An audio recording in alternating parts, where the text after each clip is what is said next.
بسم اللہ الرحمن الرحیم۔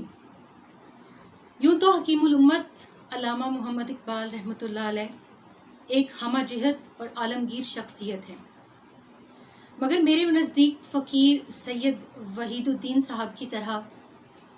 علامہ اقبال کی سیرت، ان کی زندگی اور ان کی شاعری کا سب سے اہم، سب سے نمایاں، سب سے ممتاز اور قابل قدر وصف جذبہ عشق رسول صلی اللہ علیہ وآلہ وسلم ہے۔ روزگار فقیر میں سید وحید الدین لکھتے ہیں کہ ذات رسالت مآب صلی اللہ علیہ وآلہ وسلم کے ساتھ انہیں جو والہانہ عقیدت تھی، اس کا اظہار ان کی چشم نمناک اور دیدہ تر سے ہوتا تھا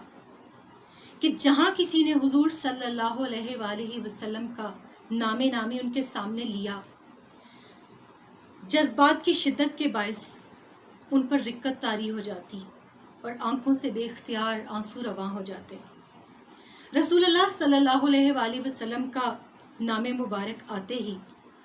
اور ان کا ذکر چھڑتے ہی اقبال خود پر قابو نہ رکھ پاتے۔ یعنی یوں کہہ لیجئے کہ اقبال کی شاعری کا خلاصہ اطاعت رسول صلی اللہ علیہ وآلہ وسلم اور اس کا جوہر عشق رسول صلی اللہ علیہ وآلہ وسلم ہے۔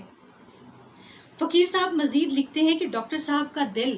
عشق رسول صلی اللہ علیہ وآلہ وسلم نے گداز کر رکھا تھا۔ زندگی کے آخری زمانے میں تو یہ کیفیت انتہا کو پہنچ گئی تھی، روتے روتے ہچکی بن جاتی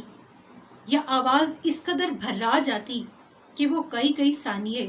مکمل سکوت اختیار کر لیتے تاکہ اپنے جذبات پر قابو پا کر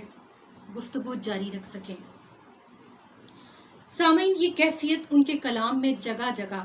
اپنی پوری آب و تاب کے ساتھ ایک زندہ حقیقت بن کر آج بھی موجزن ہے۔